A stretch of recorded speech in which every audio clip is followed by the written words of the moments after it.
c'est vraiment une très grande joie. La Bible dit qu'il est agréable pour les frères et sœurs de se retrouver ensemble. C'est ça.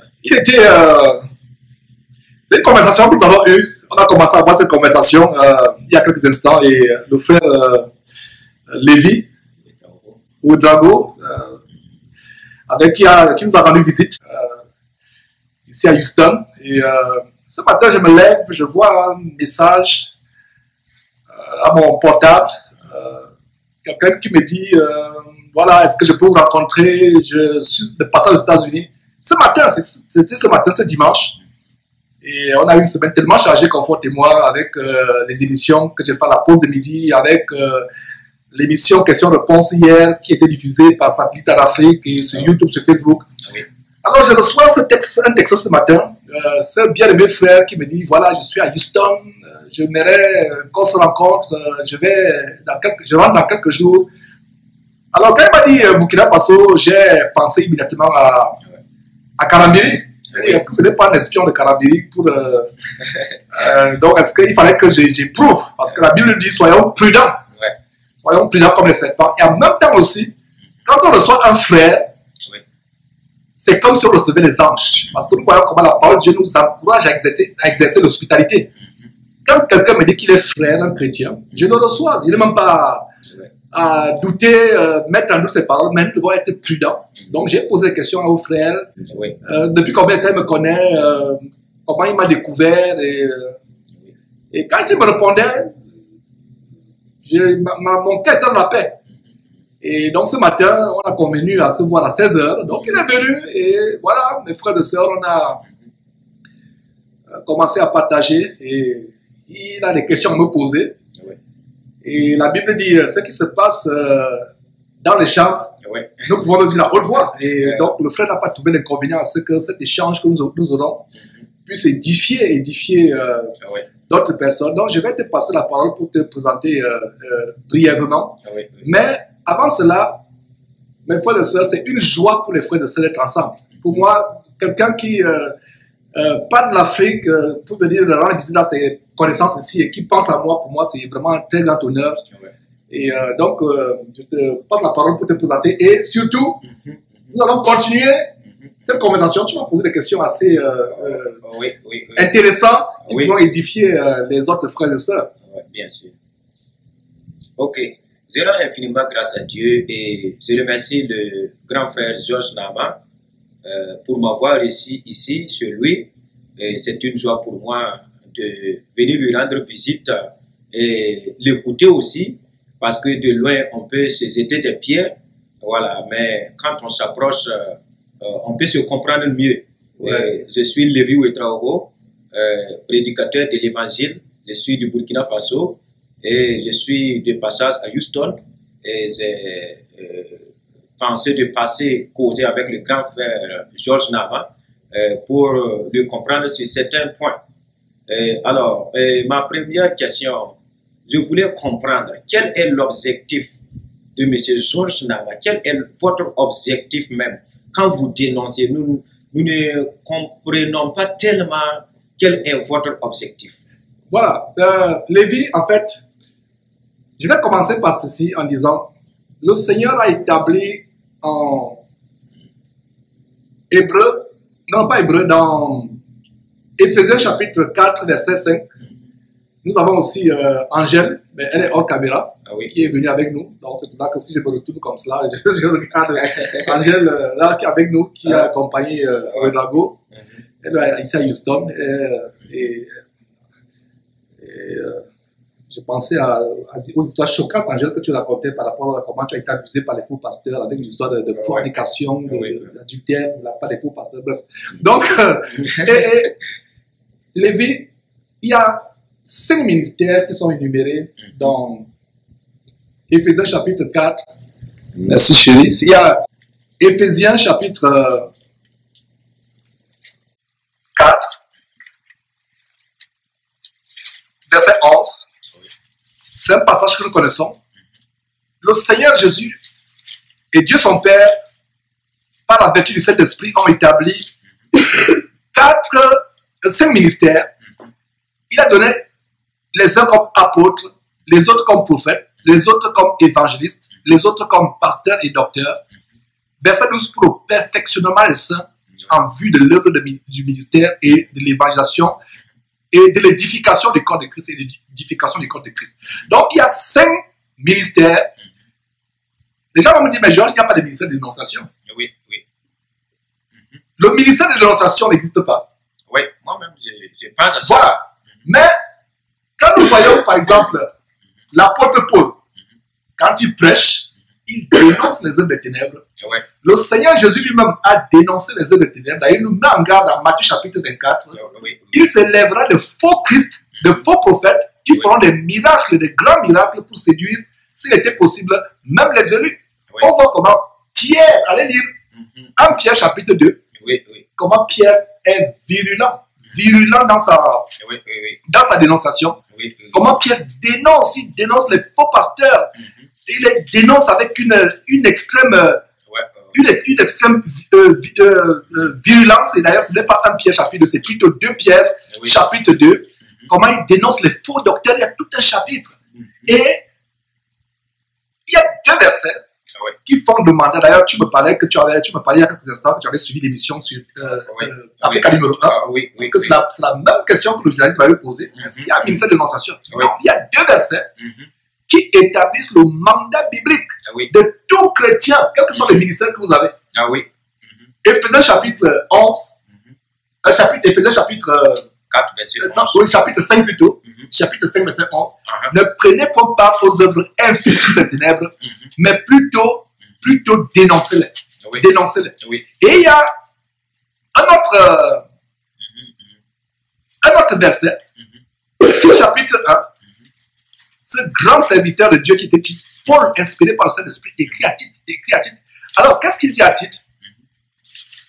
Juste après Thessaloniciens, 1 Timothée, juste après Thessaloniciens, 1 Thessaloniciens, 2 Thessaloniciens, 1 Timothée, 2 Timothée, Tite, chapitre 1, verset 11. Qu'est-ce que dit le verset 11? Il y a en effet, d'abord je commence au verset 10, il y a en effet, surtout parmi les circoncis, beaucoup de gens rebelles et de vains discoureurs, de séducteurs, auxquels il faut faire quoi? Fermer la bouche. Ils bouleversent les familles entières. Enseignant pour un gars honteux ce qu'il ne faut pas enseigner. L'un d'entre eux, leur propre prophète a dit, crée-toi toujours menteur. Un de leurs propres prophètes reconnaît qu'ils-mêmes sont, voilà leur propre prophète, un parmi eux qui dit, crée-toi toujours menteur. Ventre paresseux. Ils vivent des dîmes. Quand on dit ventre paresseux, il y a un terme de Jésus qui était dîme. Ventre paresseux. J'aime cette expression. Ventre paresseux, tu vois, le ventre est grassouillé d'un bon point des dîmes des gens. Ils ne travaillent pas. Plus de travailler, le ventre devient grassouillé. Ils ont tué un petit ventre là, tu sens grassouillé. Il parle de ventre paresseux. Et il faut les dénoncer. Leur fermer la bouche.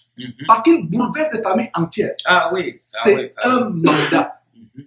Bien-aimés frères et tous ceux qui vont suivre cette intervention improvisée, je ne savais pas aujourd'hui, quand je me suis levé, je ne savais pas que j'allais rencontrer Lévi Ouedraogo. Je ne savais pas quand un Lévi Ouedraogo existait. Quand je me suis levé, ce matin. C'est Dieu qui a permis cette rencontre et ce partage. Et toutes les questions que tu vas me poser, parce que la Bible, Jésus disait, ce qui se dit dans les chambres, disons-le à haute voix. Nous n'avons pas peur de qui que ce soit. Jésus qui nous a franchi les hommes. Donc,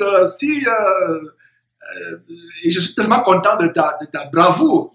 Et je ne suis pas le seul à être brave, parce que tu n'as pas trouvé d'inconvénient à dénoncer. Donc, nous devons dénoncer. C'est la responsabilité, mes frères et sœurs, de tout chrétien, de dénoncer les œuvres des ténèbres. Ce n'est pas seulement pour Georges. Allez lire un peu Acte chapitre 7. Le serment qui a mené, le grand serment qui a mené Étienne à être lapidé ce jour-là. Regardez comment il a été dur. Incirconcis le cœur. Ce que vos pères ont été, vous l'êtes aussi. Vous avez tué le juste, vous avez fait ceci. Ils sont graissés les dents. Ils sont rués vers lui pour le tuer. Donc c'est un mandat de tout chrétien disciple de Jésus-Christ. Quand le Seigneur Jésus est venu, il est venu pour exposer les œuvres des ténèbres. Exposer. Alors, tout chrétien qui expose l'exil des ténèbres fait la volonté de Dieu. Oui. Celui qui n'expose pas Mhm. se rend complice de ces œuvres des ténèbres. Mhm. Mhm. Il se rend complice. La Bible dit à Apocalypse que les lâches se retrouveront en enfer. Mhm. Et toi, mon frère, ma soeur, tu as été abusé par un faux pasteur. Un faux pasteur a couché avec toi, ma soeur. Un faux pasteur a couché avec toi, mon frère. Quand il dit a couché avec toi, mon frère, Ouais. les gens sont surpris. Nous allons dénoncer Ouais. le grand réseau de sodomie, d'homosexualité Ouais. parmi les pasteurs. Mhm. Les grands pasteurs là, Karambiri, Masolo Tunasi, etc. Et d'ailleurs, tu as une question à propos de Masolo Tunasi. Nous allons- Donc, Voilà. il y a des pasteurs homosexuels. Il y a des pasteurs homosexuels. Qu'est-ce qui Ah. se passe? Qu'est-ce qui se passe? Mhm. Quand ces pasteurs-là reçoivent des pouvoirs magiques, Mhm. la première chose qu'on leur impose, c'est la sodomie. Mhm. Ils appellent ça dans leur cercle le baiser des familles. Ouais. Parce qu'en fait, il y a des ramifications franc-maçonniques, etc. Mhm. Donc, quand tu vois ces pasteurs, Ouais. ils ont des pères spirituels. Mhm. Ils ne peuvent même pas regarder son père spirituel dans les yeux. Mhm. Quand son père spirituel parle, il commence à trembler. Ouais. Ils vont par des onction magiques. Tu vois, ces jeunes, par exemple, de plus en plus, on a des jeunes gens qui se lèvent là, passer à travers le monde, qui recherchent l'onction. Ouais. Quand la première chose qu'on leur impose, Mhm.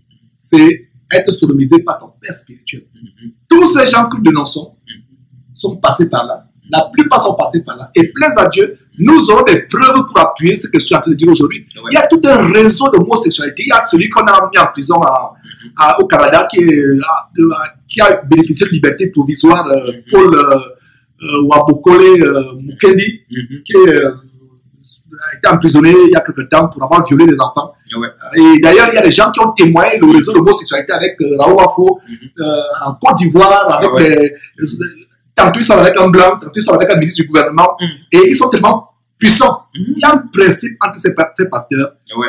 pour avoir ce qu'ils appellent leur onction diabolique. Ouais. Les pouvoirs des sirènes des eaux de Mami Wata, ils s'appellent Shekinah à gauche, Shekinah à droite, Dani Shekinah, etc. Oui. Shekinah qui est ce Dieu mi-mal éternel, en fait, c'est la Mami Wata, comme on dit en Afrique, Oui. ou la sirène des eaux. Oui. Donc, l'un des principes clés Mhm. avant de recevoir l'onction de ces faux pasteurs, Ah oui. c'est se faire sodomiser par son père spirituel. Oui. Et tous sont passés par là. Ah ouais. Tous ces grands pasteurs. Et on reviendra là-dessus. Mhm. Plaise à Dieu. Et même vous qui suivez, Oui. si vous êtes honnête, vous viendrez me dire, Georges, tu as raison. Ouais. Je remarque que mon pasteur Mhm. s'enferme avec tel jeune homme jusqu'à tard dans la nuit, dans son bureau, et Ah ouais. l'enfant sort avec les yeux rouges comme s'il a fumé le chanvre indien Ah. ou la marijuana. Mhm. Et l'enfant a une démarche, l'enfant c'est comme s'il boitait subitement, etc. Un jeune homme, vous allez témoigner.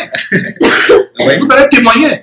Et n'ayez pas peur. Mhm. Nous dénonçons ces choses parce que nous avons l'amour pour les âmes. Ouais. Qu'est-ce que ça coûte? Mhm. J'expose ma vie, j'expose la vie de mes enfants, j'expose la vie de ma famille, ma propre vie même. Mhm. Pourquoi? Parce que j'ai l'amour des âmes. Mhm. J'ai l'amour des âmes. Ouais. Donc c'est une grande fourmilière qu'on va secouer. Mhm. Les pasteurs qui font la sodomie.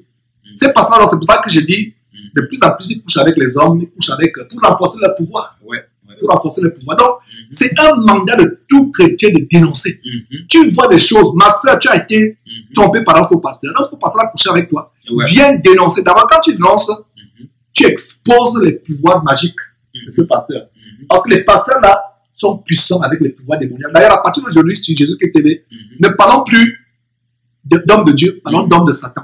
Ouais. Et j'aimerais que ce soit une expression qui soit dans la bouche de tous les chrétiens, Mhm. que homme de Dieu et homme de Satan. Et homme de Satan. Ce sont les hommes de Satan, ce ne sont pas les hommes de Dieu. Ouais. Tous ces gens-là. Mhm. Et ça me fait plaisir de voir comment. Mhm. D'ailleurs, il y a quelqu'un qui m'a appelé depuis le Burkina Faso, Ah ouais. pas le Burkina Faso, Mhm. une Ouest africaine qui m'a appelé depuis New York, qui me dit Georges, Mhm. bonne nouvelle, l'église de Emmanuel Sawadogo, je ne sais pas si elle parlait de l'église ici, la branche à New York, la branche au Burkina Faso, me dit Mhm. complètement fermée Mhm. à la suite de l'émission que tu as fait où ils Mhm. invoquaient les démons de. Mhm. Il y a un peuple au Kenya, je ne sais pas comment ils appellent, les Maasai. Mhm. Donc, les divinités Maasai, où ils doivent invoquer leur Dieu en sautant avec les flèches.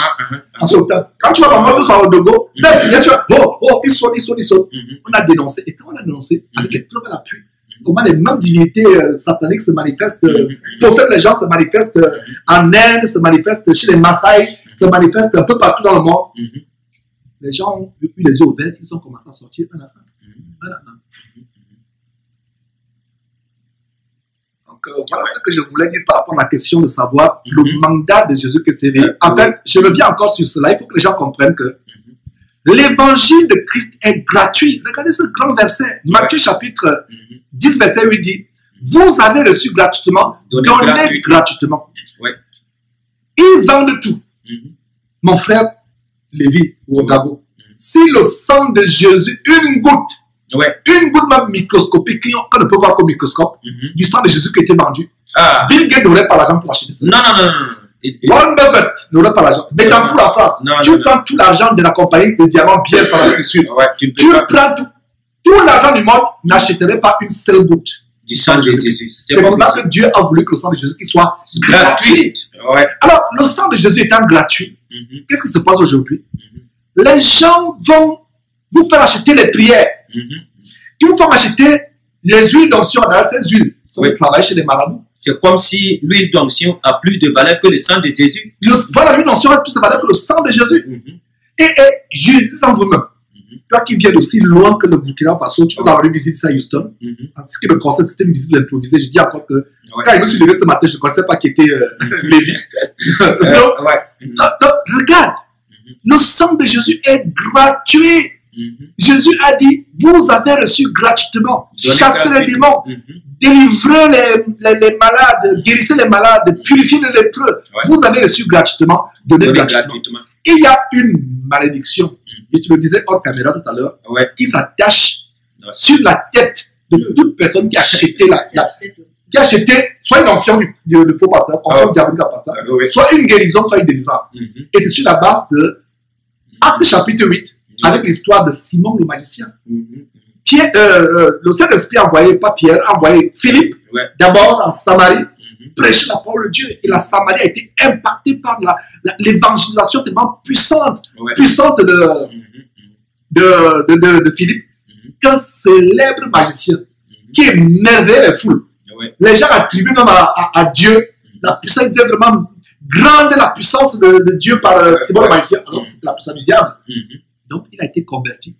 Et plus tard, quand Jean et Pierre viennent dans cette ville, Simon le magicien voit la puissance, comment en imposant les mains des gens reçoivent le Saint-Esprit. Simon le magicien offre de l'argent en disant, donnez-moi aussi ce pouvoir, voici l'argent. Qu'est-ce que Pierre lui dit? Que ton argent meure avec toi. Qu'est-ce que nous comprenons? Moi, c'est un passage qui me fait trembler. Si un chrétien qui nous écoute n'a pas peur de ce passage, c'est qu'il n'est pas chrétien. Que ton argent périsse avec toi, ça veut dire quoi? Toute personne qui a donné l'argent à un pasteur pour la prière, qui a donné l'argent à un pasteur pour être guéri, qui a donné l'argent à un pasteur pour acheter les huiles diaboliques, c'est du maraboutage. Non seulement c'est du maraboutage, cet homme qui a donné l'argent à un pasteur pour acheter prière, guérison, délivrance, a mis la mort sur lui. Voilà ce que je comprends de ça. Donc, vous devez pleurer toutes les larmes de votre corps. C'est-à-dire que toutes les larmes, pleurez. Allah, Dieu dit, Seigneur, je te demande pardon. Donc, toi qui as donné l'argent à un pasteur, le pasteur, il n'y a plus rien pour lui. La Bible dit qu'ils ont une conscience morte. Il n'y a même plus rien. Leur condamnation de sommeil, point. La ruine est déjà arrêtée de la part de Dieu. Mais toi qui as acheté quoi que ce soit de ton pasteur, tu as non seulement attaché la mort et la destruction, la perdition sur ta tête, mais sur la tête de ta descendance. Donc nous devons, c'est l'appel à la repentance. Les CD qu'on vend, l'évangile qu'on vend. Les gens comme Ivan Kassadou à l'époque, ils sont devenus malins à cause du travail de Jésus-Christ. À l'époque, qu'est-ce qu'ils faisaient? Ils te mettent un sermon tellement mielleux. La langue exercée à la ruse, à la séduction. Ils te mettent un petit sermon de quelques 30 secondes, 15 secondes. Après, pour terminer, payer 1 euro. Imagine-toi 1 euro multiplié par 100 000 personnes qui regardent ça en un mois. Dans nos vidéos qui ont atteint 400 000 vues, 1 million de vues en quelques mois, avant la chaîne, une des chaînes qui a été fermée. Imagine-toi que nous donnons aussi, nous disons 1 million. Nous donnons 1 million quelqu'un. Parce que 1 euro, bon, ce soir, j'ai envie de suivre une prédication à la télévision ou sur Internet. 1 euro pour moi, ce n'est rien. Mais multiplié par 100 000 personnes. Multiplié par 1 million, ça fait déjà combien? 1 million de dollars, 1 million d'euros. 1 million d'euros.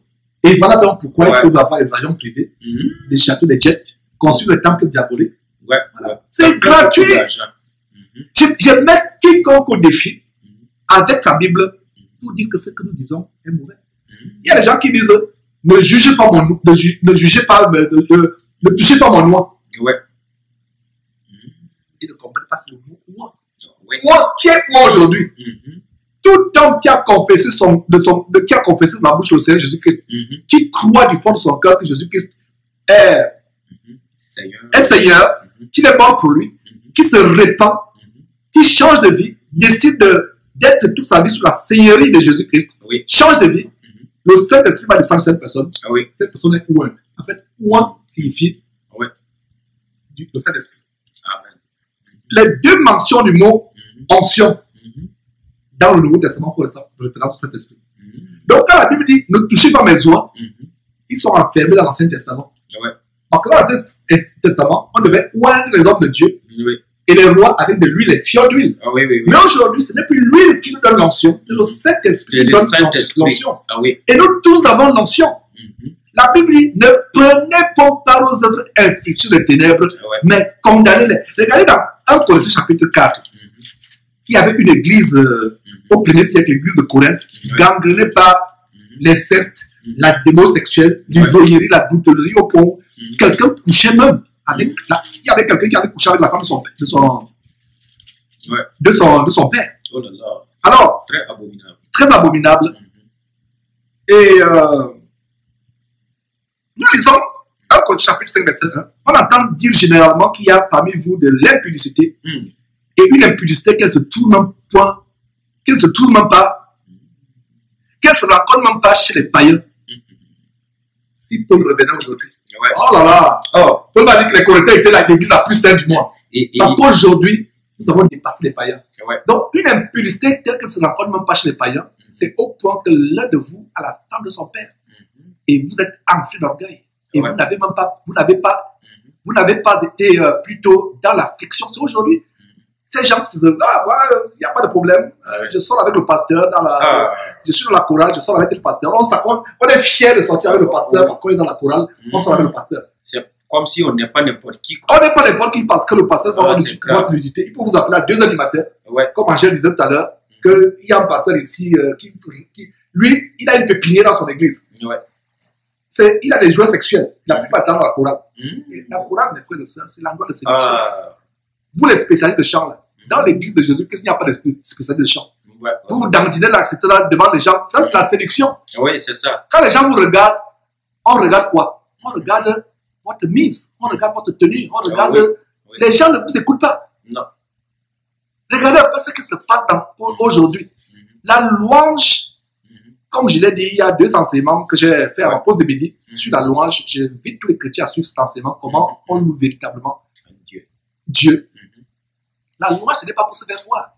D'autres poussent même l'audace à faire les concerts payants. Comment ça, je vais aller payer un concert pour voir quelqu'un loue Dieu? Toi, tu loues Dieu, je paye pour venir te voir louer Dieu et j'applaudis. Et on dit que c'est un don de Dieu. Il n'y a pas de don de louange dans la Bible. Il n'y a pas de don de louange.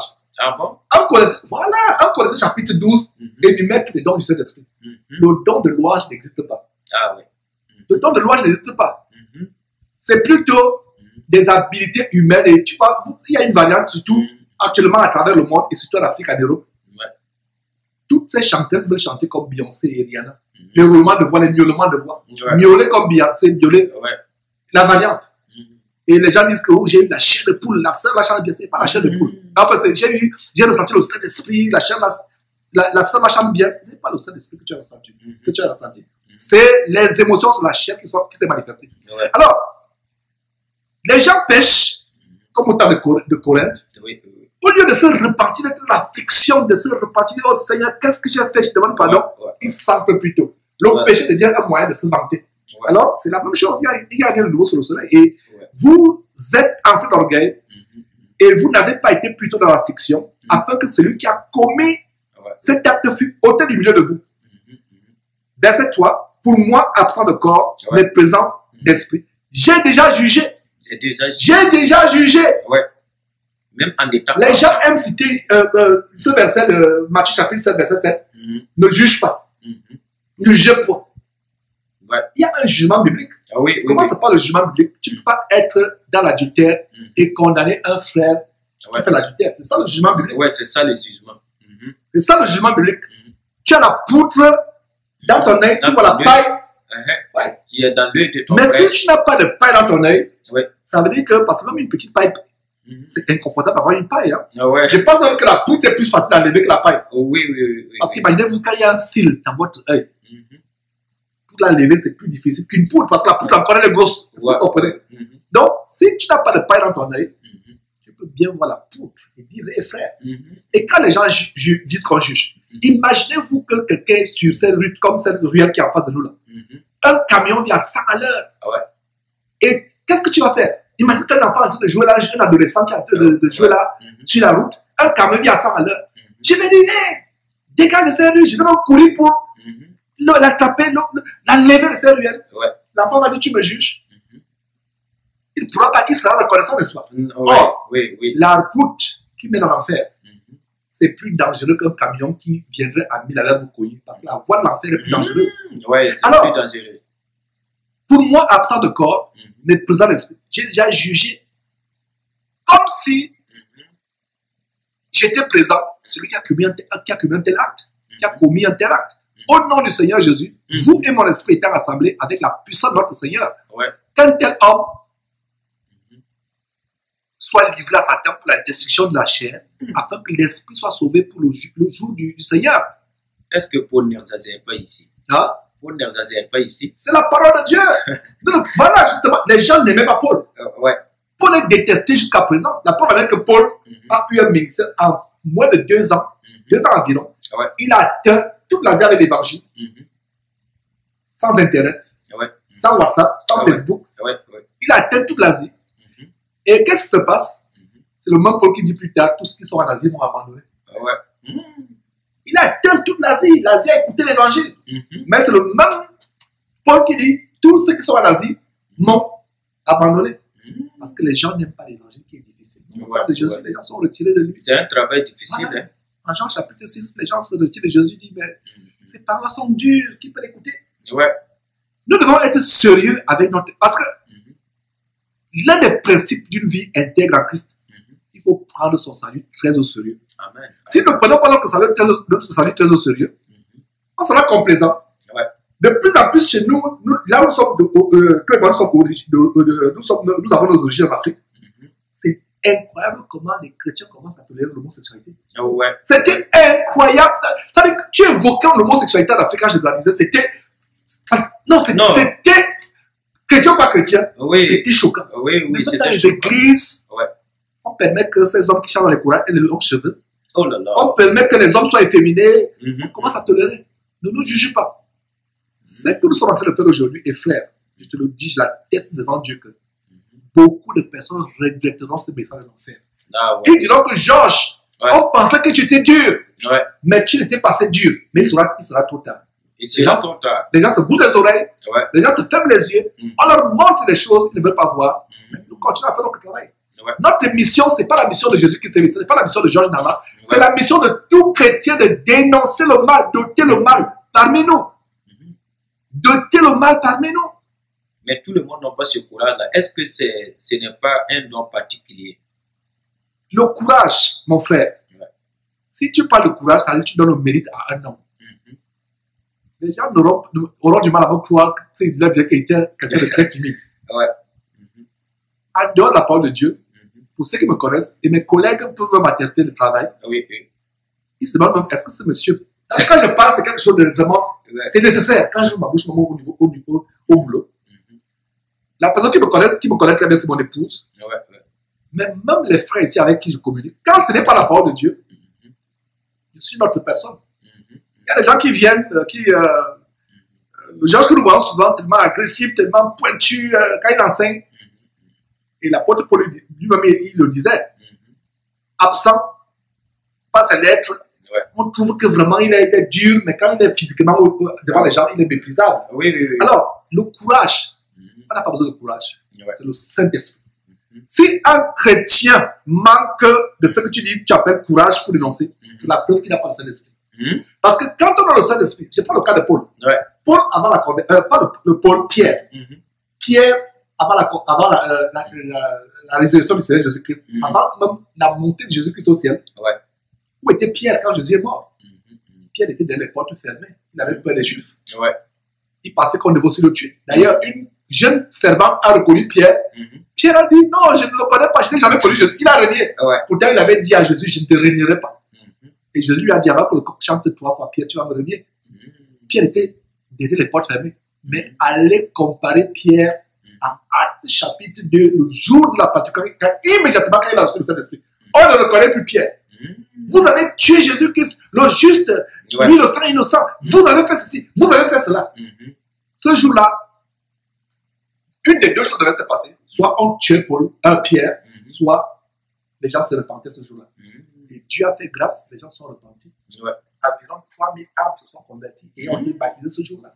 Ce n'est pas le courage, c'est le Saint-Esprit. Quand c'est le Saint-Esprit, l'onction de Dieu, pas l'onction des huiles de Mami Wata qui vont chez les Béninois, le vaudou, etc. Pas cette onction-là. L'onction véritable te remplit. La police peut être là avec les armes.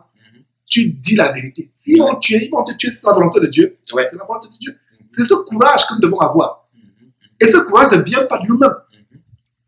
Nous ne sommes pas... La Bible dit en Philippiens, je puis tout par celui qui me fortifie.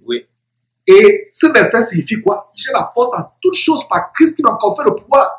Je suis prêt à tout et capable à tout par Christ qui m'infuse une force intérieure. Ma force ne vient pas de moi. La Bible dit notre capacité ne vient pas de nous-mêmes. Notre capacité vient au contraire de qui? De Dieu, qui a pourvu en nous le vouloir et le faire.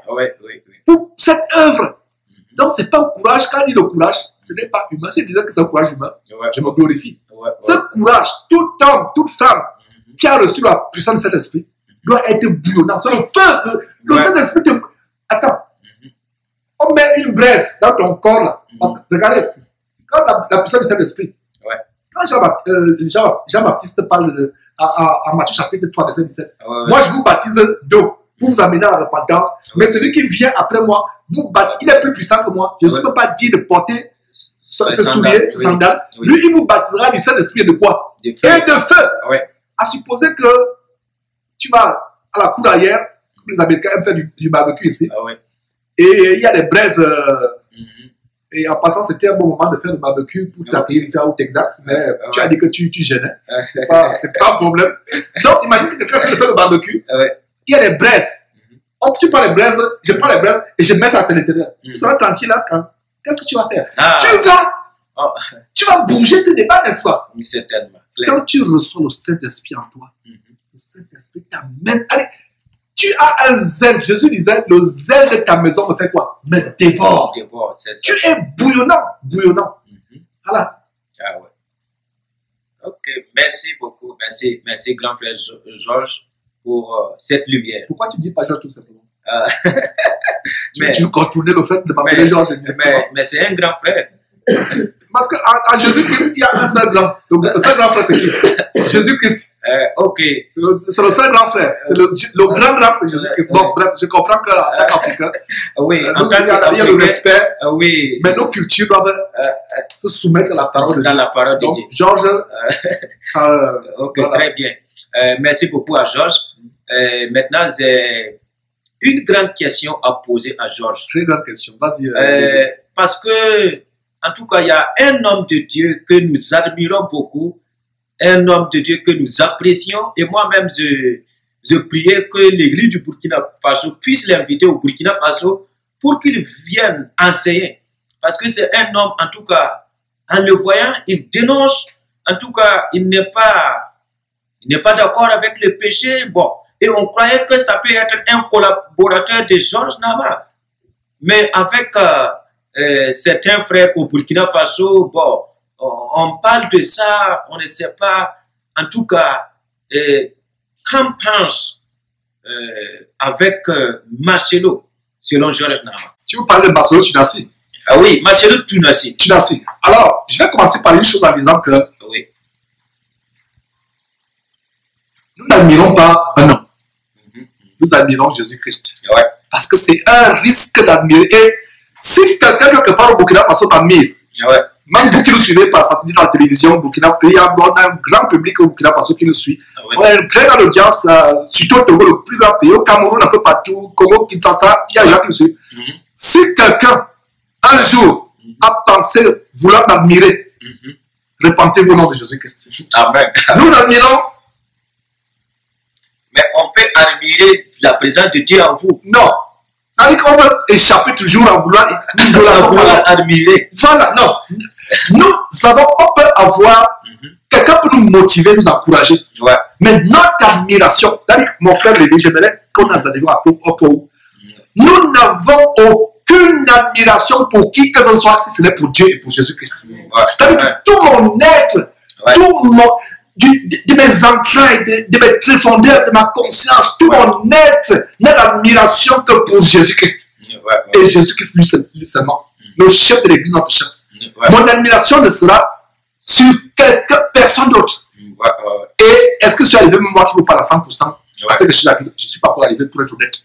Pourquoi ton admiration sur terre n'est sur rien d'autre que Jésus-Christ et Jésus-Christ et Jésus-Christ seulement, et bien évidemment Dieu son Père. Amen, amen, amen. Nous n'admirons personne. Amen. Alors, Masolo Chinassi fait partie de la bande des gens qui ont introduit la cabale juive dans le corps de Christ. La magie juive, la cabale juive, la Shekinah.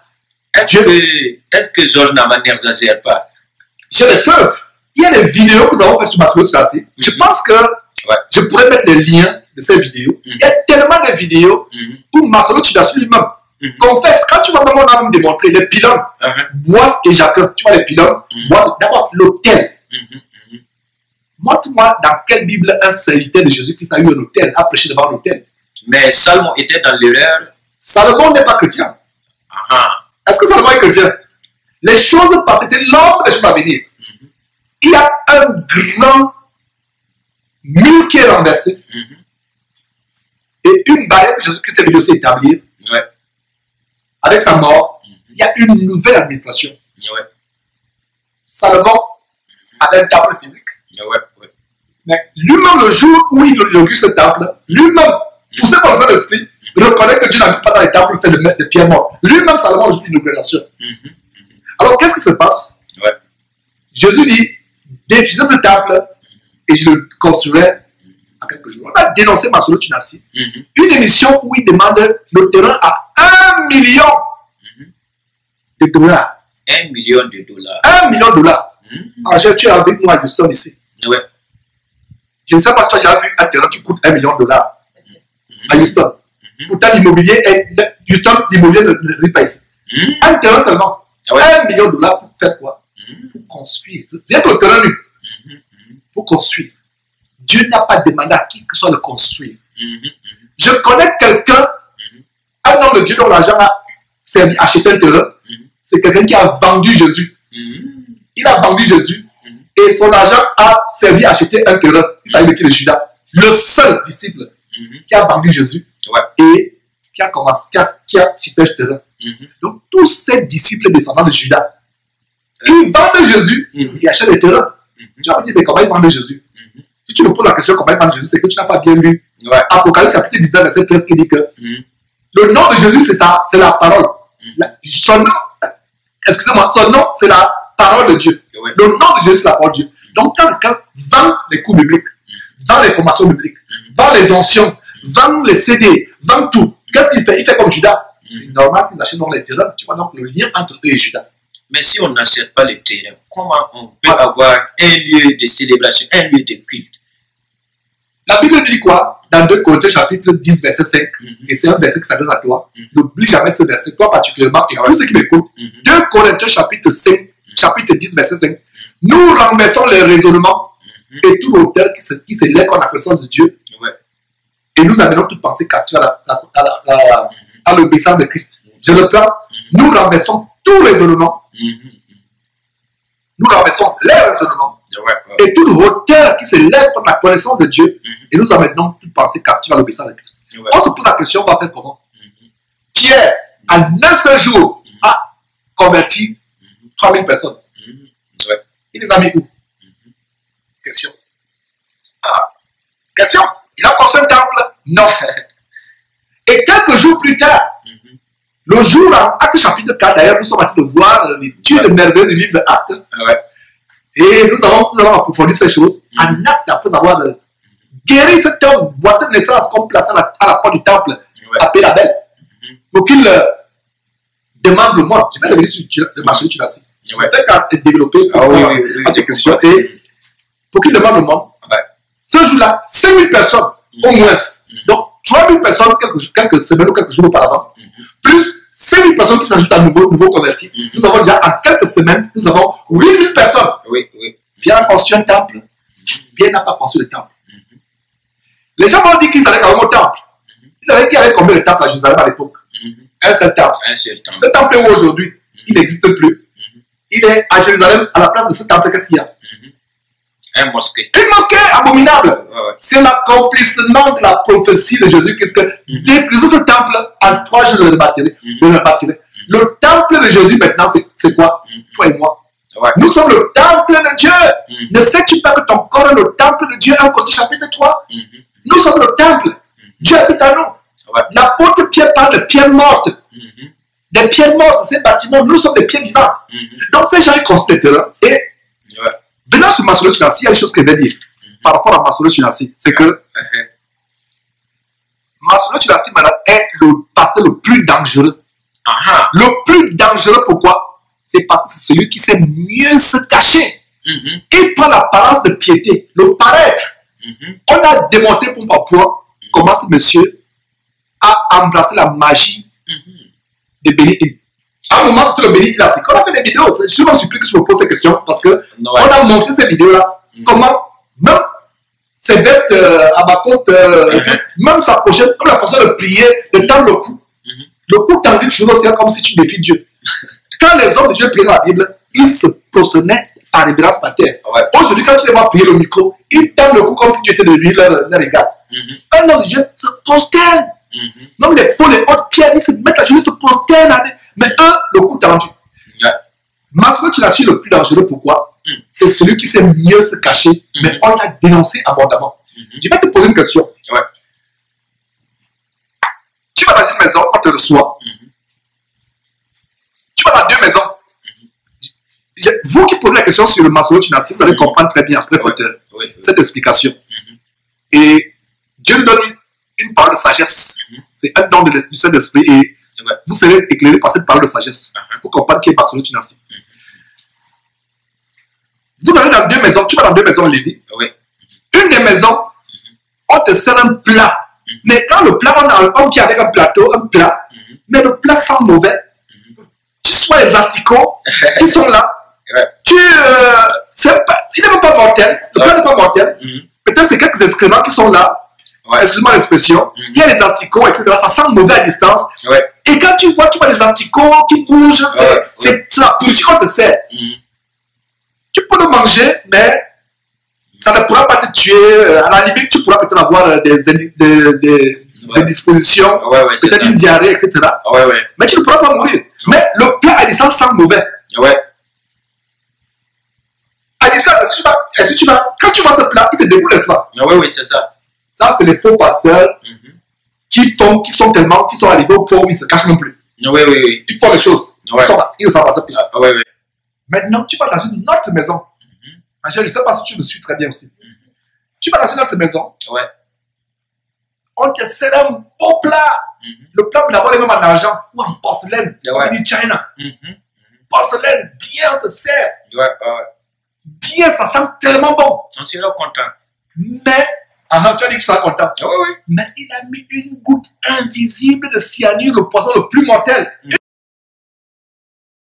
Donc, il a mis une goutte de poison, une seule goutte de poison. Tu vas manger, tu vas le connaissant. C'est ça, Marcellus Tunassi. Une seule goutte. Mes frères, la parole de Dieu est souvent représentée comme une source d'eau vive. N'est-ce pas?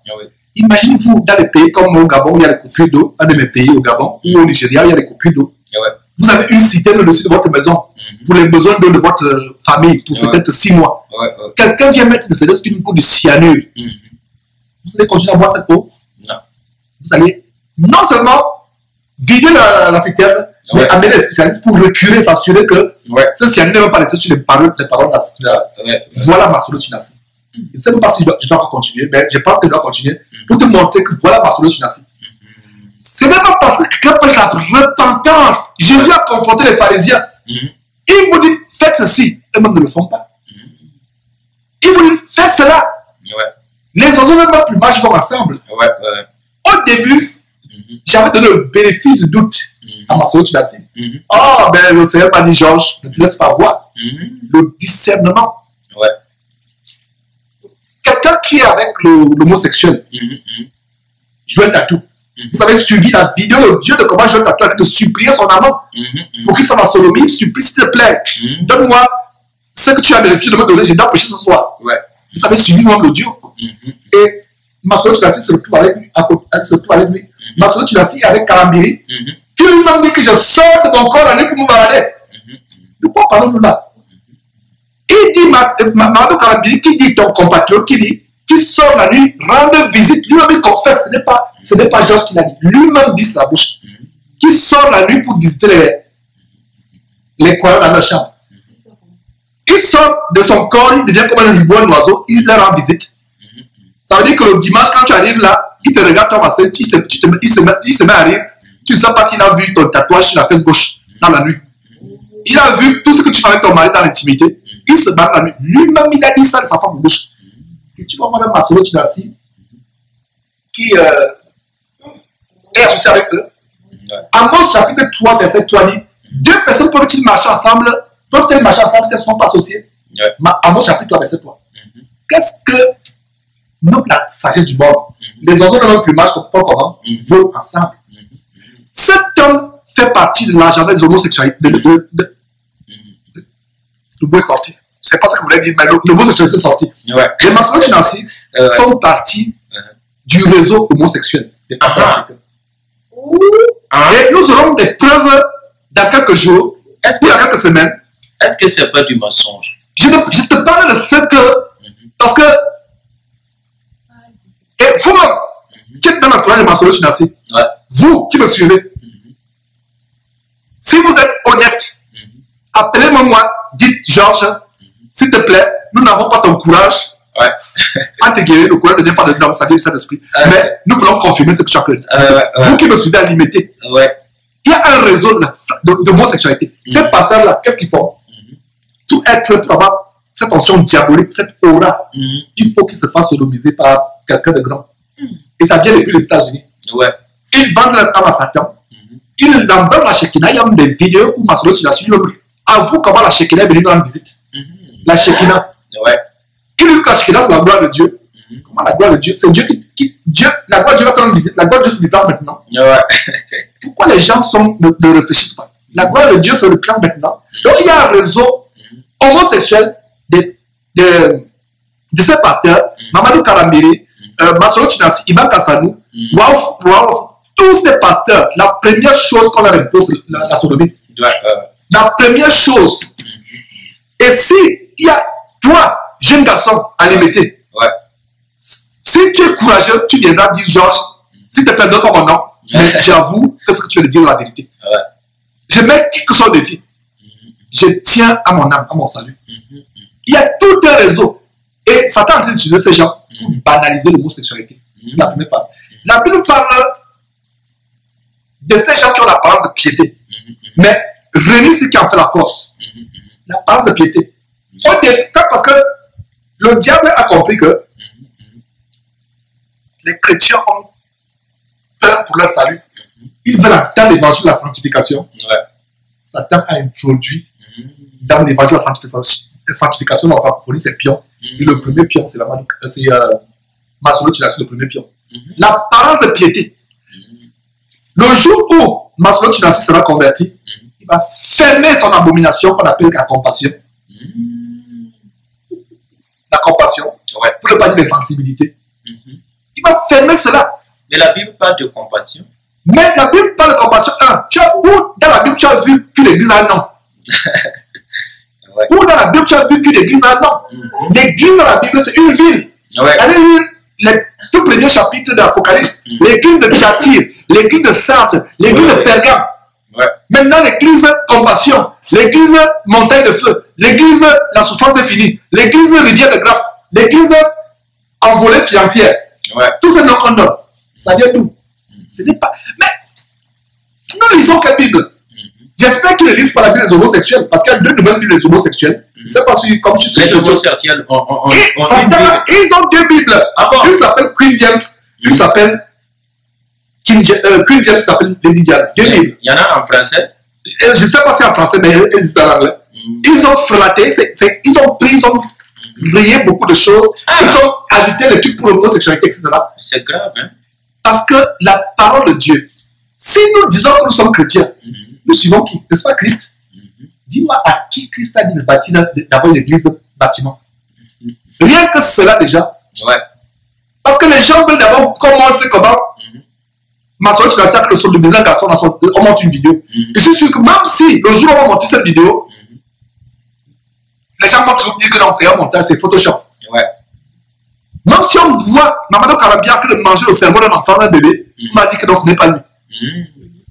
Parce que rien qu'en examinant la parole de Dieu, quelqu'un qui a l'amour pour la vérité doit comprendre que Massoulou Tunassi, ce n'est pas un serviteur de Dieu. La parole de piété, parler bien, la séduction, c'est un séducteur. Il vous dit ce qu'il vous l'entendre. Quelqu'un qui se moque de sa ménagère, de sa femme de ménage en 2 reprises dans une vidéo, qui dit que ma ménagère est devenue toute pondeuse, comment elle arrive à s'en sortir avec tous ces enfants, avec le petit salaire que tu lui donnes. Cette ménagère est cela. Énième fois, peut-être la milliardième fois que je parle de ça parce que ça va me toucher. Cette ménagère est meilleure que Massoulou Tunassi. Elle gagne son pain à son fond. Elle se lève à 4 du matin pour aller travailler.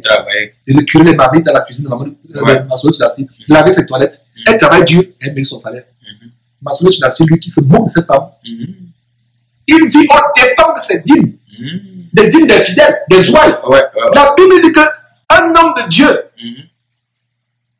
va travailler. Jésus nous a donné un exemple. Il était charpentier, n'est-ce pas? C'est ça. Paul était tailleur. Non, oui, dans le fabricant de tentes. Matthieu était travailleur aux impôts.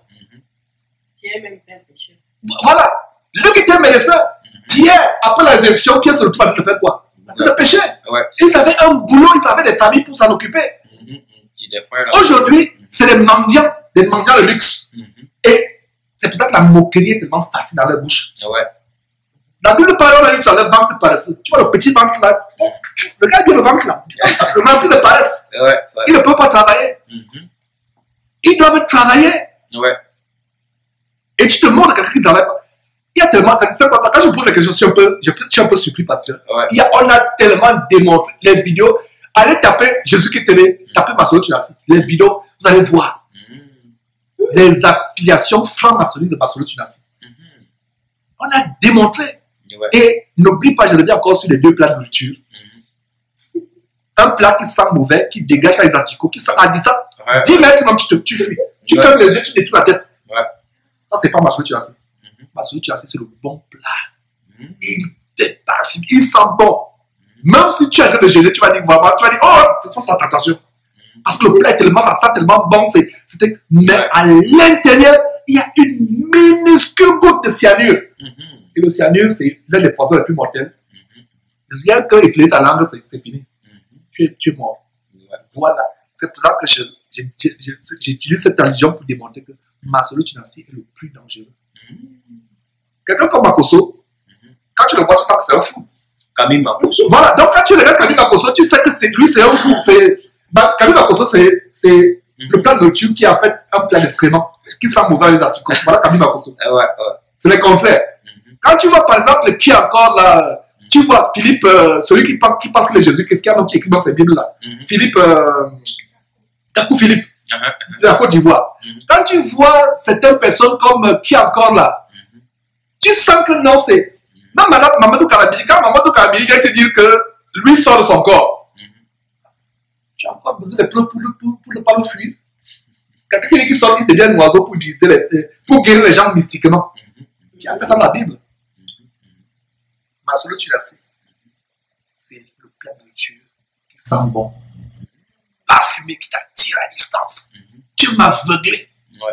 Mais tu meurs dans ton sommeil sans t'en rendre compte. Tu meurs, tu vas dormir là, tu es content, tu te réveilles plus, tu te trouves en enfer. Et vous qui mangez ce plat, c'est comme ça que vous retrouverez en enfer. Si vous ne vous repentez pas. Repentez pas, pardon. Si vous ne repentez pas. Il y a un réseau d'homosexualité. Nous allons, chaque fois que j'ai annoncé quelque chose, il y a des preuves qui tombent après.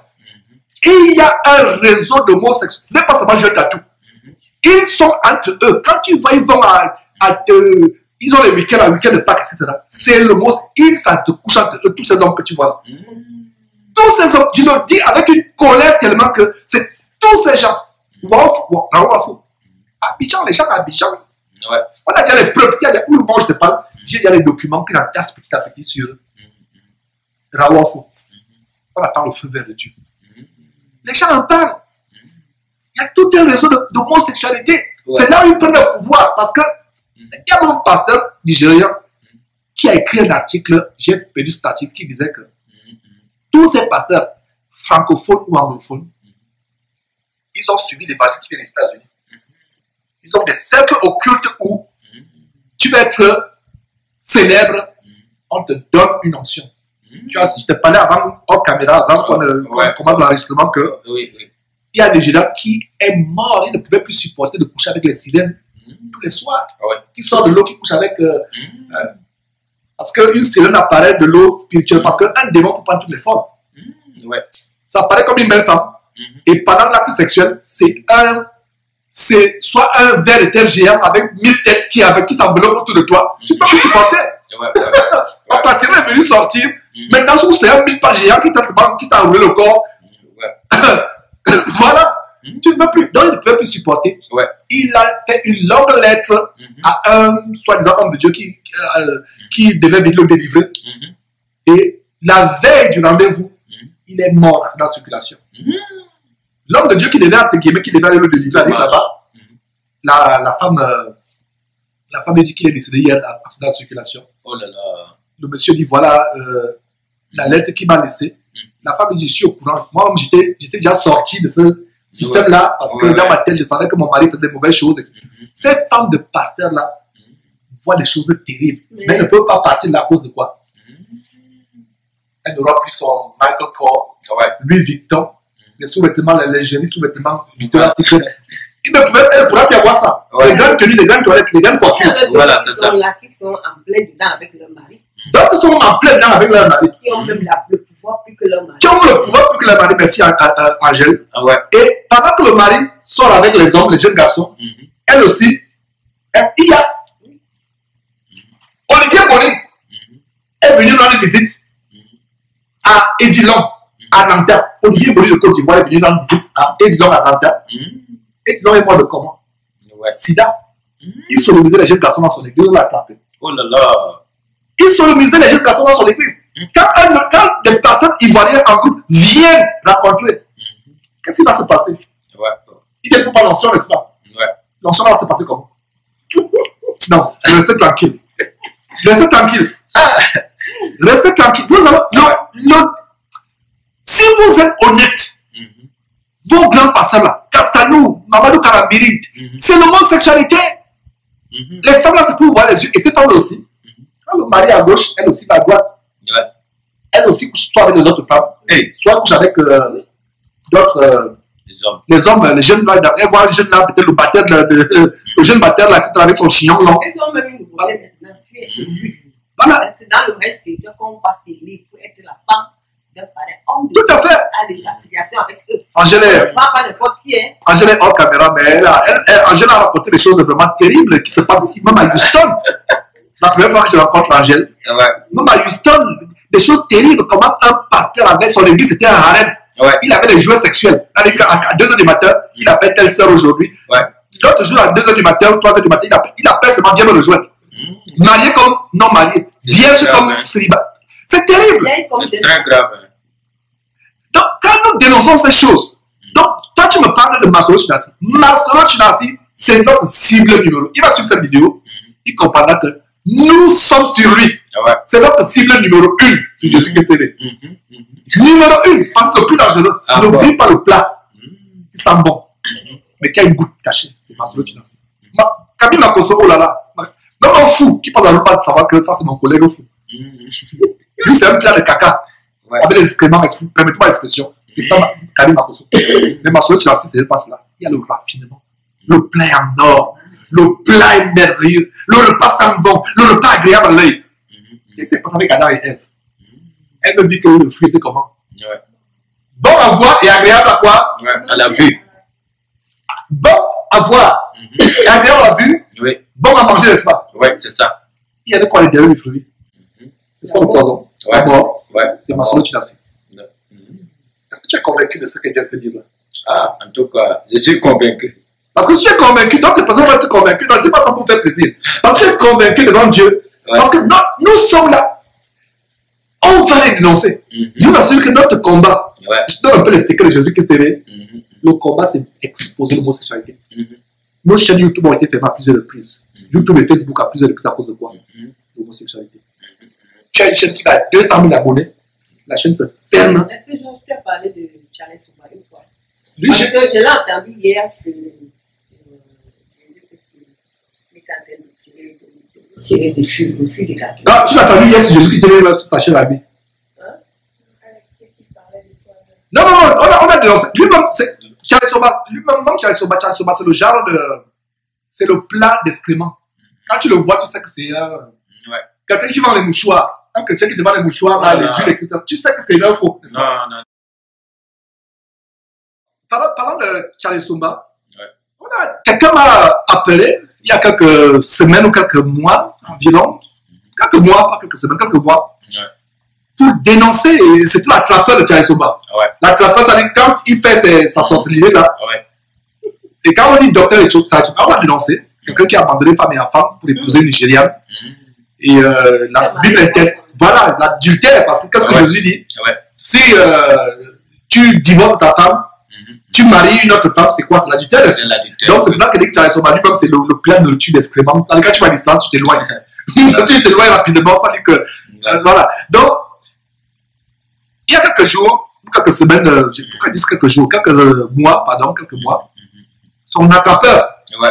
a appelé avec un dossier, il a envoyé les documents, les dossiers, etc. Ils se retrouvent au tribunal. Ouais. Comment? Il se retrouve avec une chanteresse à l'hôtel. Ça se passe il y a quelques mois. Une chanteresse à l'hôtel. Et comme la sœur Angèle dit, c'est le travail de ces gens-là dans ces églises-là. Samedi soir, il se trouve à l'hôtel. Il dit à la femme du Nord, va aller veiller avec des gens pour qu'ils aillent prier. La femme continue à veiller, alors qu'il avait la chanteresse de la chorale. Et ce qui s'est passé aussi avec une information qui a défait la chronique, un Congolais qui a exposé le frère jumeau de Yves Castanou, Yvan Castanou, Yves Castanou, qui est d'ailleurs mêlé dans les réseaux de franc-maçonnerie avec Sassou Nguesso. Il gère la compagnie de Sassou Nguesso. Alors, qu'est-ce qui se passe? Il aurait engrossi la femme. Il aurait engrossi la femme de. Une femme de la chorale. C'est leur pépinière. Donc, Charles Souba se trouve à l'hôtel. La veille. Et samedi matin, samedi soir, il se trouve la veille à l'hôtel. Et c'est son attrapeur qui était le confident, c'est lui qui a dû arranger, faire entrer la femme dans la chambre d'hôtel, arranger tout. Et le lendemain, il va venir imposer les mots aux gens. Les mains de fornication. Ouais, c'est grave. Hein? Voilà, Angèle dit qu'elle a été dans ce ministère. Ouais. C'est ça qu'il fait. Les mains on t'impose les mains de souillure. On vous transmet les démons. C'est pour ça que vous avez les maris de nuit. Le célibat, vous n'arrivez pas à trouver un homme pour vous marier. Vous n'arrivez pas, même si vous avez un homme, vous n'arrivez pas à garder. Tout ça, c'est grave. Ils vous imposent les mains pour vous détruire. Quelqu'un qui va toucher avec une fillette, une gamine, une adolescente qui chante la chorale à l'hôtel, le matin, dimanche matin, il vient vous imposer les mains. Imposer les mains aux gens. Donc ces gens-là, je ne savais pas qu'ils parlaient encore. Peu importe. Et il y a une chose que je vais ajouter, c'est que moi, ça me. C'est quand tu dis moi, ça ne me préoccupe pas. Je ne me presse sur ma main. Je place Jésus-Christ, tu es venu, voilà. Toute personne qui veut me rendre visite, je lui ouvre ma maison. Ah ouais. Je préfère. Tu as rien vu d'extraordinaire ici. Ouais. Amen. Amen. Amen. Amen. Tu n'as pas rien vu. Vous me voyez derrière la caméra. Voilà, tu n'es pas le premier Burkinabé qui vient dans cette maison. Ouais. Tu es le deuxième Burkinabé qui vient me rendre visite dans la simplicité. Ouais. Demande d'aller rencontrer Mamadou Kalambé. S'il va te recevoir. Si tu te reçois, c'est que tu es un milliardaire ou un homme d'affaires de Burkinabé très riche. Demande d'aller rencontrer Bassolo Chinassi. C'est que tu es un frère. Voilà. Confrérie, là. Non seulement de la confrérie, mais tu as le même niveau financier et spirituel que. Si tu es petit, tu ne m'as pas les rencontrer. Toi, tu m'as dit, je ne te connaissais pas. Ce matin à 7h, nous sommes mis les canards là. Ce matin, à 7h. Quand je me suis dit, je ne savais pas qui est ton. Et au même jour, on s'est rencontrés. Même jour, j'ai dit, ok, viens. Bon, il a fallu que je te pose certaines questions pour t'éprouver avec sagesse. Et j'ai prouvé, il dit, non, ça c'est un frère. Ok, voilà, nous sommes ici. En train de partager ces choses. Et tu me poses toutes les questions que tu me poses. Et c'est pour ça que je te dis, tout ce qu'on va dire, il ne faut pas qu'on cause en cachette, comme si se passait. Quand on cause en cachette, et on reste en cachette, ça veut dire la calomnie. Parce qu'il faut parler sur la toiture, il faut que les gens comprennent que ce qu'on a dit en cachette, nous ne blaguons pas. Donc, je t'en supplie, va dire aux frères quand tu vas le trouver, même quand ils vont voir cette vidéo, que Marcelo Chinassi et autres là, c'est un plat de nourriture qui est servi sur un plat en argent, en or, qui sent bon, succulent. C'est exactement le fruit de l'âme et Ève. Agréable à voir, bon à manger. Oh, le fruit de Jésus-Christ, il est acide. L'écorce est dure, l'écorce est acide. Mais quand tu as réussi à manger l'écorce, à manger le noyau est sucré. Après. Très sucré. Parce qu'en fait, ça porte la délivrance, la joie. Au début, c'est difficile parce qu'il y a deux choses que les gens veulent faire quand ils m'entendent enseigner. Dénoncer le péché. Soit ils veulent se repentir, soit ils veulent entrer dans le téléviseur et me tuer. Parce que ça fait mal, il n'est pas dans la délivrance du péché. Et Satan a eu son pion, Marcelo Chinassi, pour les filtrer.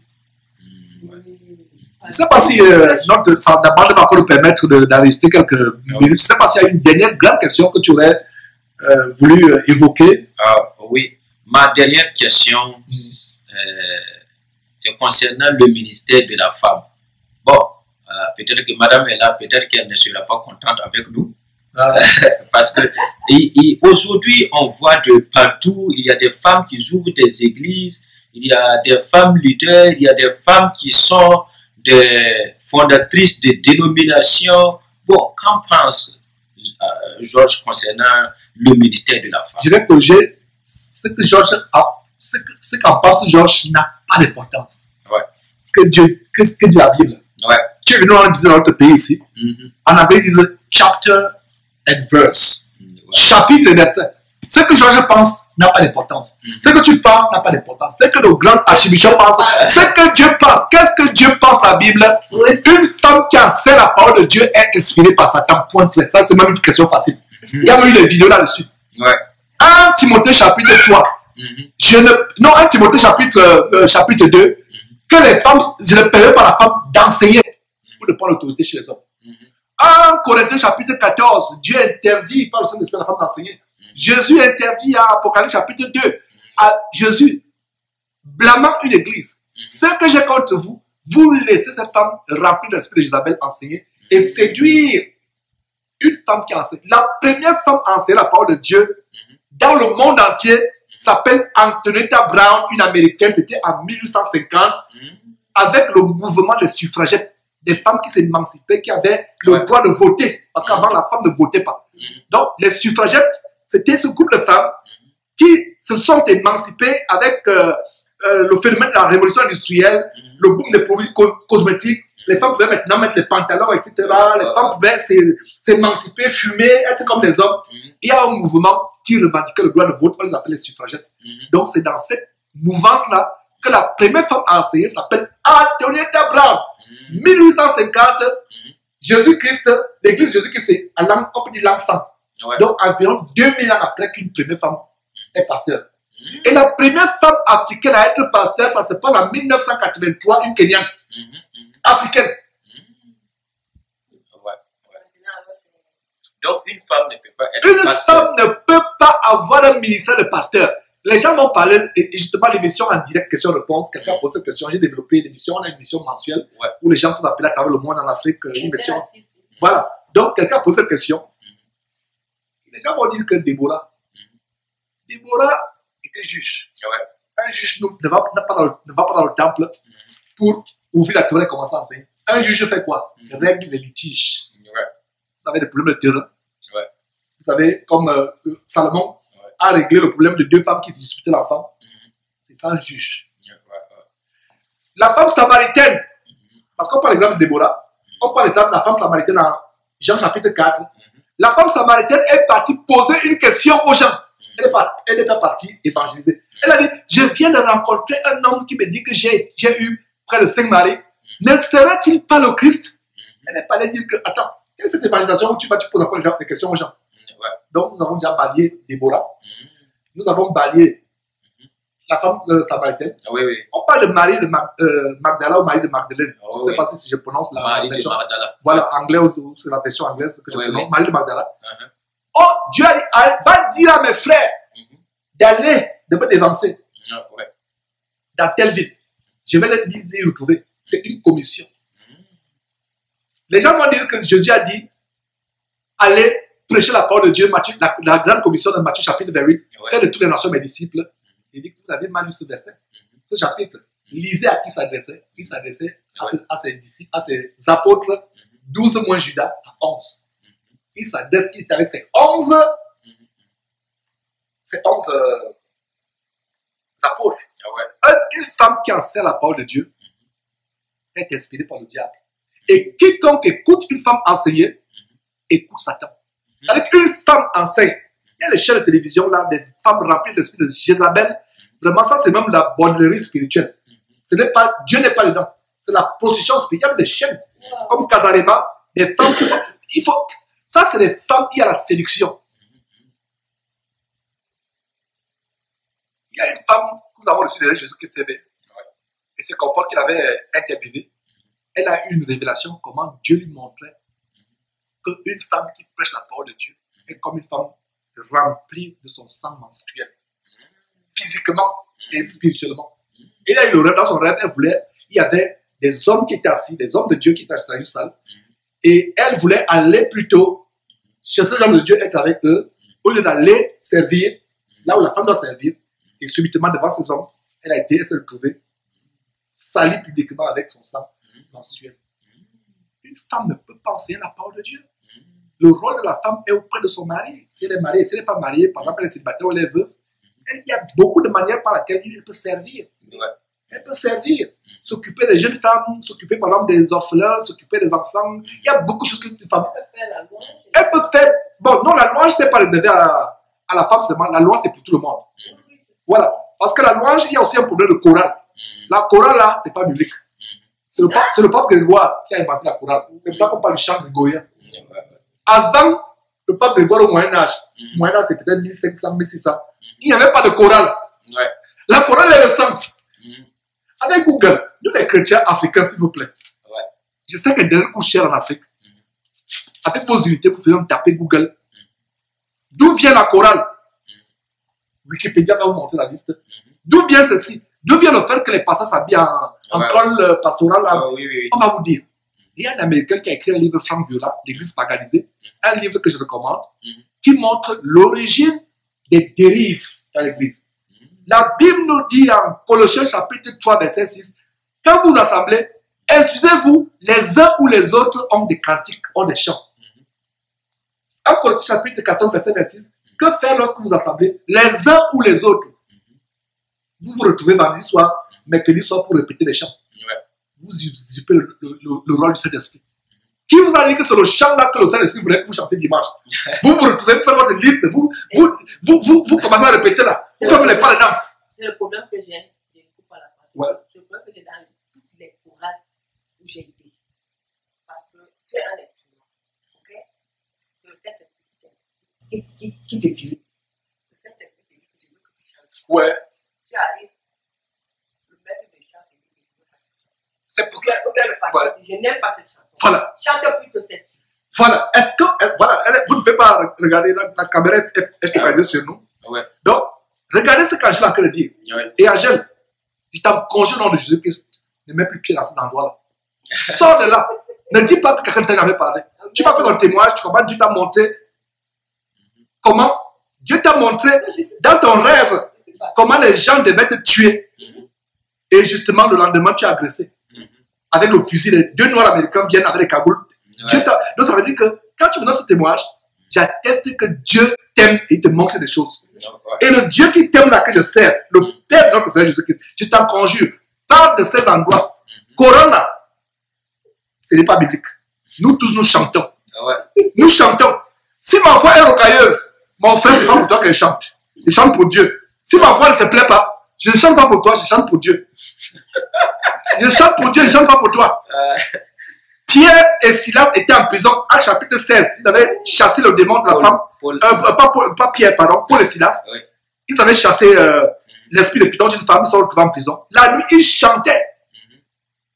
Ils ne faisaient pas les variantes de voix, les vocalistes de voix, la Michael Jackson dans la Whitney Houston, Beyoncé, Rihanna. Mais leur voix rocailleuse, des personnes, de simples personnes, chantant tout leur cœur, a manifesté la puissance de Dieu. Puis il y a eu un tremblement de terre, les portes sont ouvertes. Ouais. Nous le chantons aujourd'hui. Les gens veulent tendre l'oreille sur les voix de l'autre. Frère dans l'assemblée, chante pour Dieu, ne chante pas pour qu'on écoute ce que tu veux dire. Amen. Amen. Donc sortez. Et cet évangile, j'ai l'impression que nous ne lisons pas la même Bible. Dans l'église de Christ, il n'y a pas. Et il y a aussi une chose, je vais terminer par là. Si un chrétien va te chanter, il faut qu'il comprenne que dans toute l'histoire du peuple de Dieu, les seuls chanteurs étaient les Lévites.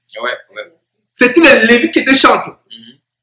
Et aujourd'hui, il n'y a plus de Lévites, il n'y a plus de juifs d'ailleurs. Il n'y a plus de Lévites, tout le monde chante. Alors, si toi, tu vas t'entêter, pas toi, Angèle, je sais que je suis convaincu que tu ne vas plus dans cet endroit. Si toi, tu vas t'entêter, toi qui me suis, tu vas t'entêter à être chanteur, prends un billet d'avion, va en Israël, fais des recherches pour qu'on voit si tu as un peu le sang juif 1. Et même si le sang juif, ce n'est pas tous les juifs. Première recherche, tu as le sang juif, on dit, tu as peut-être 1,1. Tu as 0,1% de sang juif. Deuxième chose, est-ce que tu es lévite? Si on te convainc que tu es lévite, ok, maintenant tu peux chanter, mais n'oublie pas une chose, c'est d'être chrétien. Attache-toi à eux là-bas et chante leur chant dans la synagogue. Dans le corps de Christ, il n'y a pas de chantre. Il n'y a pas de ministère de chantre dans le corps de Christ. Nous sommes égaux. Nous chantons. Ma soeur, mon frère, ma voix rocailleuse ne te plaît pas. Je ne chante pas pour toi, je chante pour Dieu. Amen. Je ne chante pas pour tes oreilles. Et ça m'afflige en Dieu ce que tu veux dire. Que tu veux chanter telle chanson, le pasteur a te guémé. L'homme de Dieu, la nouvelle expression de Jésus-Christ, l'homme de Satan te dit, chante autre chose. Chante autre chose. L'homme de Satan te dit, je ne veux pas. Quel culot. Il dit, je n'aime pas ça. Tu chantes pour lui. En fait, qu'est-ce que ça te montre? Il est Dieu pour vous. Tu penses que tu mets de côté. Tu vas chanter la chanson qu'il a dit. Angèle est là. Je ne la connaissais pas. Elle est venue accompagner, le frère Lévi. Quand je vous dis les choses, Jésus-Christ, vous pensez que là, voilà, il est en train de dire, vous l'écoutez. Vous l'écoutez. C'est un plaisir de partager ces choses et voilà, quelque chose d'improvisé, frère. Dieu sait comment il fait les choses. C'est ça. Voilà. Je rends infiniment grâce à Dieu et je remercie le frère Georges pour ces moments que nous avons passés. Et vraiment, j'ai eu les réponses à mes questions. Je prie que Dieu vous fortifie dans l'œuvre et que Dieu vous donne la victoire et que nous nous retrouvions au ciel dans les derniers jours au nom de Jésus. Amen. Que Dieu lui donne son armure, qu'il le protège. Amen. Oh, merci. Trop bizarre, effectivement, Angèle, mais rien ne peut nous arriver que Dieu n'ait prévu. Tout ce qui nous arrive est bon. Quelle est la chose la plus terrible qui soit arrivée sur terre? La mort de Jésus-Christ sur la croix, n'est-ce pas? Quelle est aussi la chose la plus merveilleuse qui soit arrivée sur terre? La mort de Jésus-Christ sur la croix. Amen. Est-ce que vous avez compris? La chose la plus terrible qui soit arrivée sur terre, le plus grand crime, le plus grand méfait sur terre, c'est qu'on ait tué Jésus-Christ sur la croix, n'est-ce pas? C'est aussi la plus belle chose qui soit arrivée à l'humanité, quoi? La mort de Jésus sur la croix. La mort de Jésus sur la croix. Pour nous sauver. Pour nous sauver. Donc, tout ce que Dieu fait est bon. En bien ou en mal. Toutes choses. C'est pour ça que rendons grâce à Dieu pour toutes choses, bien ou mal. Amen. C'est la volonté de Dieu que je parle là. Je vais terminer par une chose. Je disais à mon épouse, et c'est une parole que je lui ai sortie hier pour l'encourager. Parce que nous travaillons 24 sur 24 dans ce ministère. On ne dort pas. Ah, oui. On ne dort pas. Ça veut dire que si tu ne retiens pas là, on devait faire quelque chose pour Jésus-Christ TV. Amen. Amen. On ne dort pas, c'est 24 sur 24 heures. Alors je l'encourageais pour lui dire que le 21, le samedi 21 décembre 2014, quand je perdais ma vie dans un accident de circulation assis à Houston, je suis mort dans un accident de circulation, Dieu m'a ramené à la vie. C'était pour le servir. Je suis esclave de Jésus. Oui. C'était pour le... Ça veut dire que ma vie, et je pense qu'on n'en a pas parlé, mais elle est en face de moi. Mais je suis sûr que ça l'a béni. Elle ne m'a pas dit, mais l'Esprit de Dieu à moi m'atteste que ça a été une consolation pour elle, que ton mari a été ramené à la mort. Ouais. Pour servir Dieu. Parce que il y a bientôt 15 ans jour pour jour. Bientôt, à la fin de cette année, le 21 samedi, le 21 décembre, ça va faire 15 années, jour pour jour. Je serai déjà, mes ossements seraient déjà quelque part. Peut-être qu'on m'aurait même brûlé ou, je ne sais pas, incinéré dans un hôpital ici pour mon corps aurait servi à quoi que ce soit pour la médecine. Et mon âme se dirigerait déjà en enfer. Parce que je pensais être chrétien, mais je vivais dans une abomination, une fornication, vraiment des choses mauvaises. Tout ce que nous dénonçons, la plupart des choses que nous dénonçons à ces pauvres pasteurs, je les ai pratiquées. Dieu m'a fait grâce, m'a ramené à la vie. C'est pourquoi? C'est pour que je le serve chaque jour. Ça veut dire que si je meurs aujourd'hui, pour moi, j'étais déjà mort. En fait, c'est un sursis. Ça veut dire que tu es en sursis, tu es là, j'étais ramené sur la vie pour me servir. Et je suis content d'en parler encore parce que ça me fortifie. Que je suis en vie pour faire ce travail. Parce que si j'étais mort il y a 15 ans, on ne connaîtrait pas Jésus-Christ.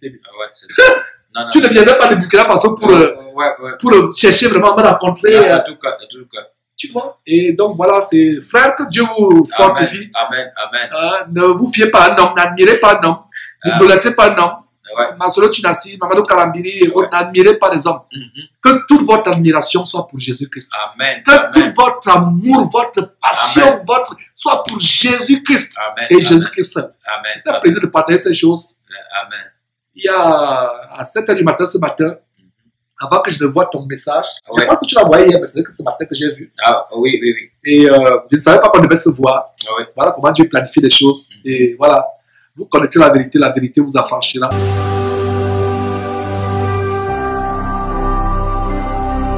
Jésus-Christ TV,